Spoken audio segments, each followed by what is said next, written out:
Please join me in Gassho. From the Shoshinge, written by Gokai-san Shinran Shonin, he states, I take refuge in the Tathagata of immeasurable life. I entrust myself to the Buddha of inconceivable light. Kimyo Muryo Junyorai, Namo Fukashigi Ko Nyorai. Namo Amida Butsu. Namo Amida Butsu. Namo Amida Butsu. Namo Amida Butsu. Namo Amida Butsu. Namo Amida Butsu. So I mentioned Shinran Shonin as Gokai-san Shonin today. So Gokai-san Shonin, just to kind of break down the Japanese, go is the honorific go, and then kai is hiraku, okay? Hiraku, it means to open up, to reveal, to open, literally to open the doors. Like when you go to like a convenience store, like some of us will go into Japan in a few months, but it'll say, open the door, like hiraku here, okay, door. So that's where you open the door. And then san is yama for mountain, okay? And so Gokai-san means a person who has kind of revealed this school of Buddhism, or this truth of Buddhism. And so let's see, mountains in Buddhism or in Asian cultures, which comes from Buddhism, is a very important kind of feature. In the Indian culture, the Dajagriha is where Shakyamuni Buddha is said to have kind of talked about the Lotus Sutra, the larger sutra, and these kinds of things. So the different sutras. So the mountain of Dajagriha is very important. And then also, so that goes on, transfers over to China. And in China, let's see, Mount Lu, the Dozang is what it's called, is where the start of Pure Land Buddhism begins, okay? And so that's also considered a sacred and holy kind of site, right? So mountains is very important in Buddhism. And a couple of weeks ago, just on a side note here, a couple of weeks ago, I talked about trees, okay? Trees are also very important in Buddhism, okay? And you might be wondering, why tree? It's because, back in those days, tree is extremely, it's large, right? And it's very formidable. The foundation, again, we talked about in the last Dharma talk, is very strong. And then when you look out on top of a tree, when you go on top of a tree, when you climb a tree, you can look out far, right? And so that's also the significance of the tree too as well, that you can see far and wide, okay? And so that's kind of the significance of trees and mountains, okay? So for example, Mount Koya, do you guys know what tradition of Buddhism this is? Yeah. Yes. Shingonshu, yeah, Shingonshu, okay? Koya-san, does that sound familiar? Kind of? Koya-san, okay, so in LA there's a Koya-san temple, there's one in Seattle. Okay, so Shingonshu, okay, that's founded by Kukai, a person by the name of Kukai. Another one is Hiei-zan, right? Mount Hiei. Do you guys know what Mount Hiei has? Enryakuji, right? Enryakuji is Tendai Buddhism, okay? Tendai Buddhism was founded by the person by the name of Saicho, okay? We will have a side excursion to this place when we go to Japan. So just kind of giving you the different kind of history of this. And then the Shinran Shonin goes by another name.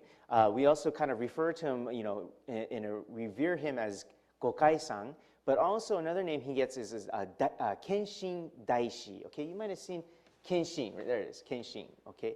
And so, so Ken is to see, okay? Shin, there is truth, okay? So the person who has seen truth, okay? And then Daishi is just a great master, great teacher, okay? And this is a posthumous title that was given to Shinran Shonin by the Meiji Emperor, Meiji Tenno, okay? Gives this title to him, okay? So that's kind of an explanation of that and the different names of Shinran Shonin that he kind of goes by, okay?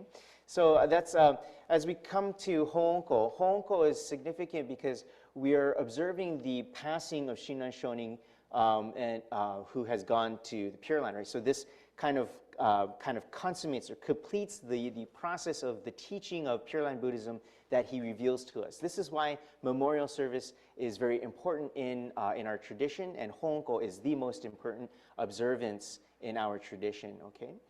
So Honko is, which is observed on January 16, okay? So I don't want to talk too much about this because I don't want to take a lot of the information that's going to be probably talked about next week at Honko.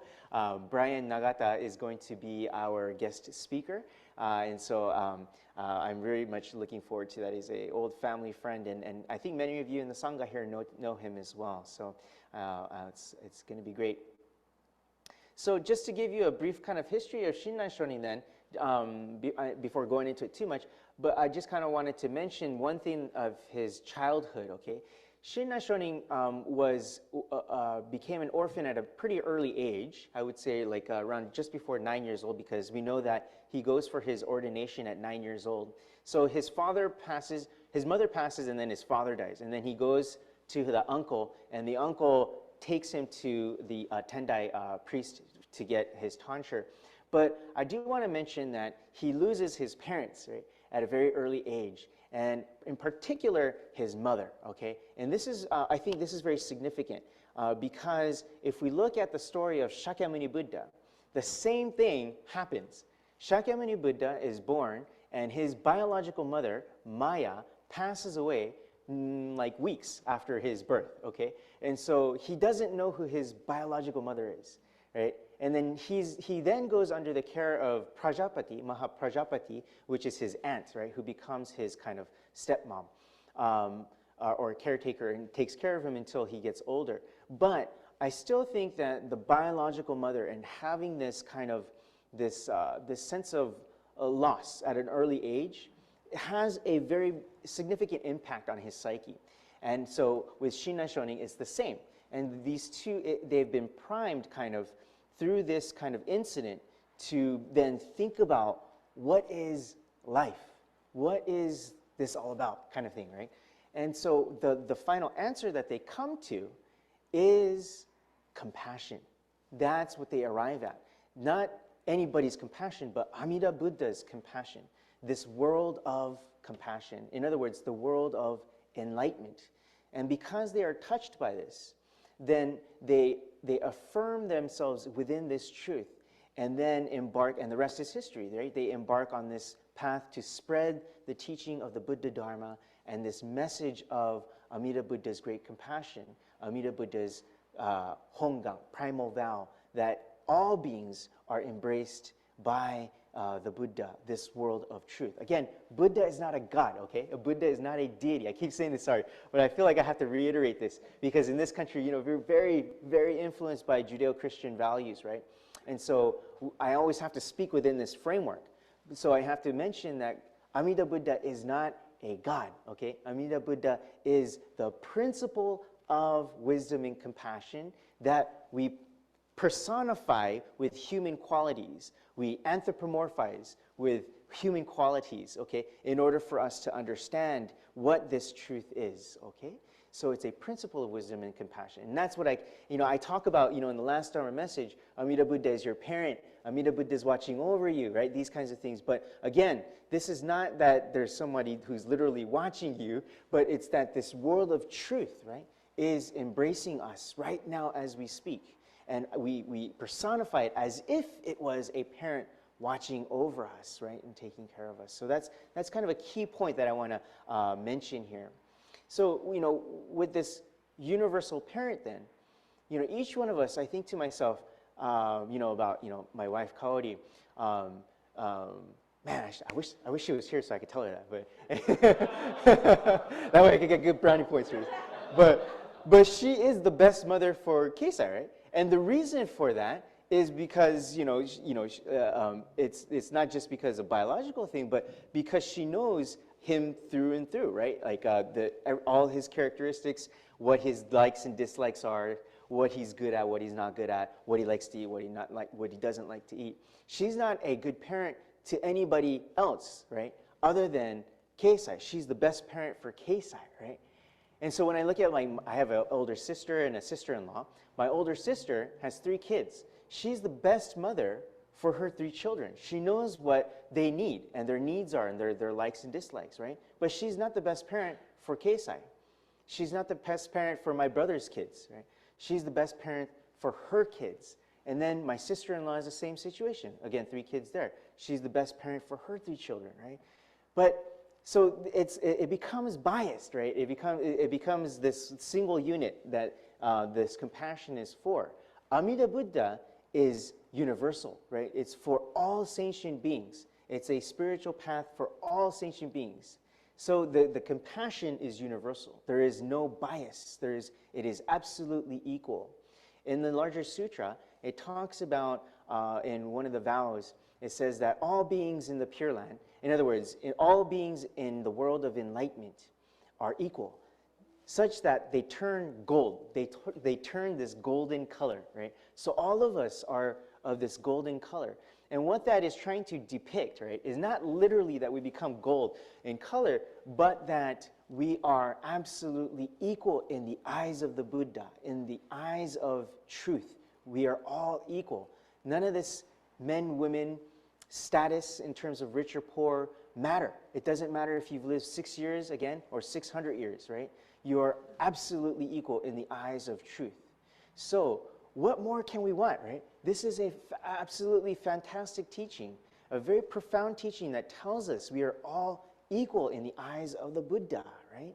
And that gives us this great sense of solace and comfort in this world that knows nothing but inequality, that knows nothing but discrimination between one another, right? I discriminate between let's see, Giants and the Dodgers, right? I discriminate between In-N-Out and McDonald's. I discriminate left and right. I put people in these boxes, right, into categories to say, you are supposed to be like this, you are supposed to be like that. This group of people are supposed to live on this side of the railroad tracks. This other group of people are supposed to live on the other side, right? Rich people only live up in the hills, right? This is the way that I see the world, right? And it is nothing but discrimination. It is nothing but biases, right? But there is a truth that is revealed to us in this world of discrimination that tells us of a truth that is indiscriminate, that is non-discriminative, okay? And that is the world of the principle of boundless wisdom and compassion. And that's kind of what Jodo Shinshu is all about, right? And so I have totally veered off from what I wanted to talk about today. But that's basically the point that I want to talk about. And I kind of want to tie this back into losing the mother, okay? So what they found was, Shakyamuni and Shinran Shonin, was this world of compassion. I kind of want to end on this one final example that's given. So a lot of times, you know, when we say Namo Amida Butsu, we say, I take refuge in Amida Buddha, right? That's the way it's translated in our liturgical service book. I take refuge in Amida Buddha. That's not completely wrong, but it's also not the whole story either, okay?